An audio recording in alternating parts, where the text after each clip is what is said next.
Bismillahirrahmanirrahim. Assalamualaikum warahmatullahi wabarakatuh. Hai teman-teman semuanya, perkenalkan nama saya Nurul Afifah.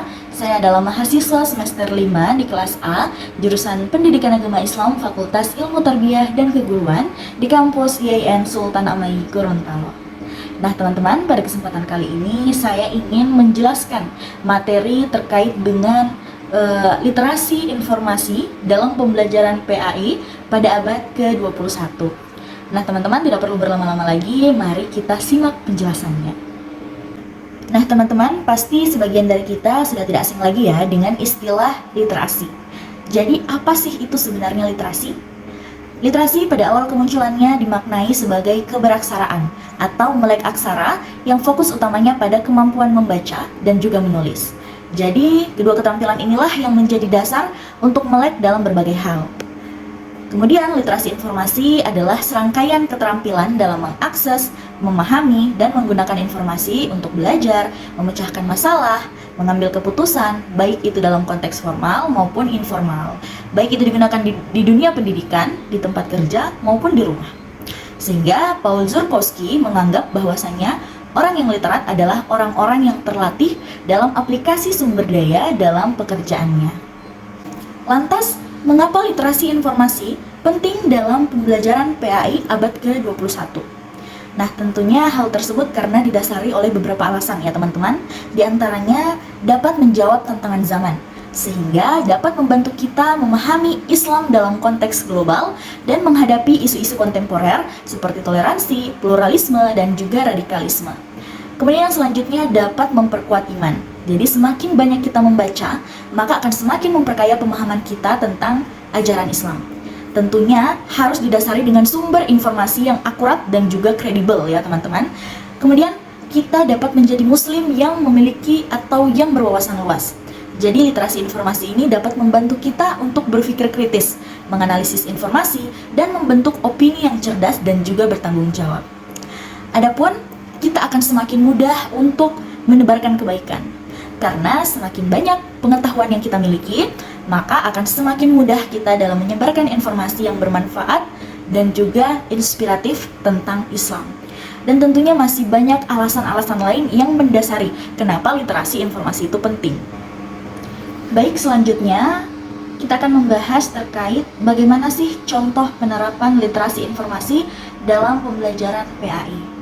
Yang pertama, kita bisa mencari informasi tentang sejarah Nabi Muhammad misalnya.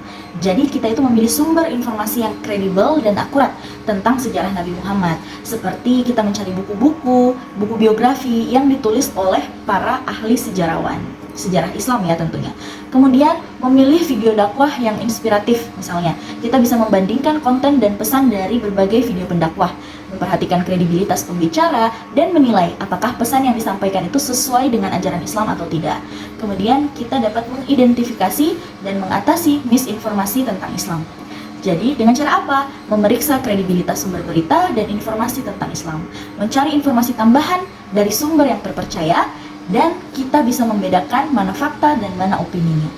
Kemudian kita bisa berkolaborasi dan berbagi informasi tentang kegiatan sosial. Dengan cara apa? Dengan memanfaatkan platform kolaborasi seperti Google Dokumen atau WhatsApp. Jadi kita bisa berbagi informasi di situ. Kita bisa menilai kredibilitas informasi yang dibagikan dan mencari solusi bersama berdasarkan nilai-nilai Islam.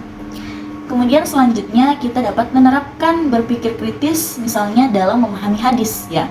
Jadi kita itu menganalisis hadis dengan memperhatikan konteksnya, mengevaluasi argumen yang dikemukakan, dan mencari sumber referensi yang kredibel. Namun, tentunya ada tantangan dalam menerapkan literasi informasi ini.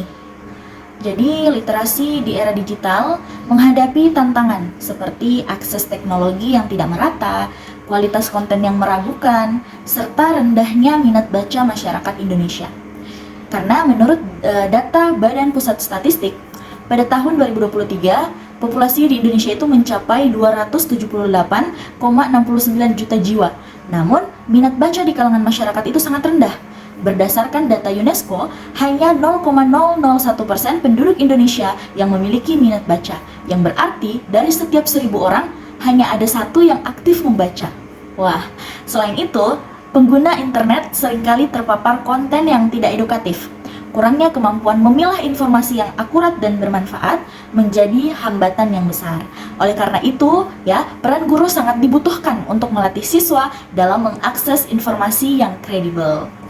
Adapun kurangnya dukungan dari lingkungan sekitar dan kurangnya pelatihan guru dalam menggunakan teknologi untuk pembelajaran memperburuk situasi dalam menghadapi tantangan literasi digital.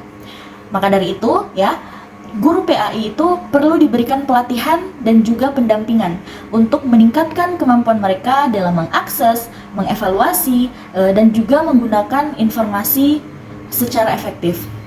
Hal tersebut bisa dilakukan dengan cara guru membuat forum diskusi dan juga kolaborasi untuk berbagi pengalaman, kemudian berbagi strategi, dan juga sumber daya terkait dengan informasi literasi dalam pembelajaran PAI. Baik teman-teman, mungkin itu saja yang dapat saya sampaikan. Lebih dan kurangnya saya mohon maaf. Terima kasih bagi yang sudah menonton dan yang sudah mendengarkan. Saya pamit undur diri. Wassalamualaikum warahmatullahi wabarakatuh.